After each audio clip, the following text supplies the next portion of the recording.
No tak rozpráv. Čo tam je? Kto tam je?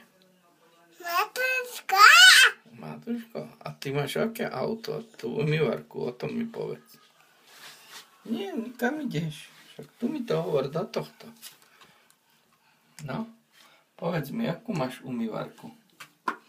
Nie, choď mi ukázať. Povedz mi, akú máš. Čo sa tam umýva? Čo sa tam umýva?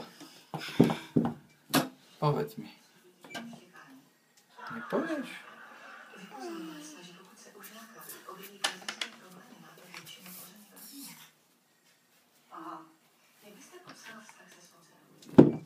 No? A nič nepovieš? Nie. Prečo nie?